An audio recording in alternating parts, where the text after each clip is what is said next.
सुरेश भाऊ, खरं तर तुमच्या उपोषणाचा आज 6वा दिवस आहे. आज आजनावळे या ठिकाणी एक मीटिंग देखील शासकीय अधिकाऱ्यांची समन्वयासाठी आयोजित केलेली आहे. अद्याप ती मीटिंग सुरू झाली नाही. तुम्ही कसं पाहता या सगळ्या मीटिंगकडे आणि काय त्याच्यामध्ये निर्णय झाला पाहिजे? नमस्ते. खरं तर पत्रकार साहेब, आज शासनाची आमदार साहेबांनी जी मीटिंग त्या ठिकाणी आयोजित केली, खरं तर आजनावळे गावात ज्या परिसरात हा प्रकल्प होतो आहे, आमदार साहेबांनी परवा येऊन सांगितलं होतं की तहसीलदार असेल, बाकी सगळे प्रशासनाचे अधिकारी असेल, यांच्या सोबत सगळे जे ग्रामस्थ आहेत, प्रकल्पाबाधित जे लोक आहेत, त्या सगळ्या लोकांची भावना समजून घेण्यासाठी, त्या लोकांचं म्हणणं आहे जाणून घेण्यासाठी खरं तर आजची बैठक आहे. माझं या निमित्तानं खरं तर शासनाला हे कळकळीची विनंती आहे की जी जनसुनावणी तुम्ही जी बेकायदेशीर जी आयोजित केली 21 तारखेला, ती मुळात रद्द झाली पाहिजे. अदानी प्रकल्प हा तर नंतरचा भाग आहे, आम्हाला तो नकोच आहे. पण ज्या भागात, ज्या गावात प्रकल्प जातो, ज्या तालुक्यात प्रकल्प जातो, त्या लोकांना तर विश्वास घेतलं पाहिजे. मला परवा आमदार साहेबांनी सांगितलं की बरीचशी कल्पना त्यांना पण नाही. म्हणजे किती धक्कादायक आहे. अदानी ग्रुप ठीक आहे, त्यांना केंद्र सरकारचा पण वरदा हस्त आहे, पण तू इतकी जर मनमानी असेल, आज जर तालुक्याच्या प्रथम नागरिकाला जर इतक्या कल्पना नसेल, तर सर्वसामान्य गोरगरीब आदिवासींनी काय करायचं, हा फार मोठा प्रश्न आहे.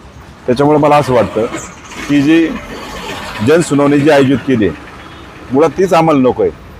त्याचं कारण असं की तुम्ही कुठल्याच ग्रामस्थांना विश्वास घेतला नाही, कुठल्या गावच्या ग्रामसभा घेतल्या नाही, कुठल्याच ग्रामपंचायतीला विश्वास घेतला नाही, जी प्रकल्पबाधित गाव आहे.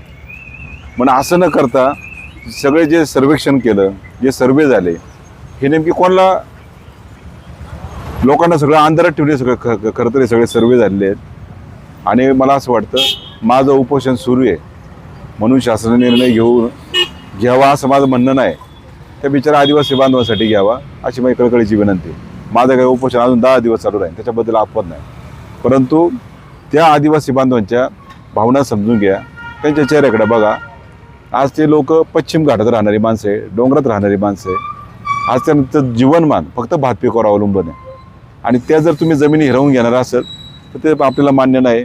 आज सगळा सह्याद्री जर फोडायला अदानी ग्रुप निघाला असेल, आपण ज्या सह्याद्रीचं रक्षण आजपर्यंत छत्रपतींनी केलं, मावळ्यांनी केलं, त्यासाठी बरंचसं रक्त सांडलं आणि त्यातून स्वराज्य उभं राहिलं, त्या सह्याद्रीचं रक्षण आपण महाराष्ट्राने केलं. तो सह्याद्री फोडायला अदानी ग्रुप त्या ठिकाणी निघाला आहे.